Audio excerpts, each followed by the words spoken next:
सुभद्रा हिताधिकारी पुणी आसिला खुशी खबर। प्रभाती परिडा कहिले एही दिन पुणी महिला खातारे जमा हेबो सुभद्रा टंका। दर्शक बंधु कोन आपण सुभद्रा टंका पाउछंती कि?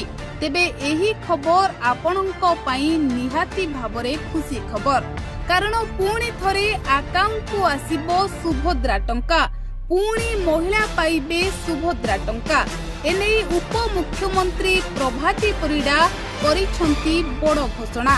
आउ एही घोषणा हेबा परे एबे महिला माने बेस खुशी होई पड़िछंती। तेबे राज्य रे सरकार सुभद्रा योजना माध्यम रे महिला को स्वावलंबी करबा पई सुभद्रा योजनार शुभारंभ करथिले। आउ एबे महिला माने एही योजना रे प्रथम द्वितीय तृतीय तीनोटी किस्तिर टंका पाइछंती। तेबे आगको पुणी थरे महिला माने एही सुभद्रा टंका पाइबाकु जाउछंती। तेबे पुणी एही दिन सुभद्रा टंका महिलांको खाता को आसीबो बोली कुहा जाउछि।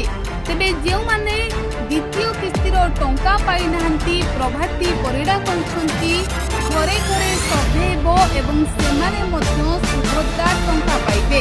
आउ अगस्त 15 परे अंगनवाड़ी दीदी घर को घर जाई सर्वे करिवे। तेबे दर्शक बंधु जो महिला माने सुभद्रा टंका पाइ नाहंती सेमाने पुणी थरे सुभद्रा टंका पाइबे, अर्थात द्वितीय किस्तिर टंका सेमानकु निहाती मिलिबो।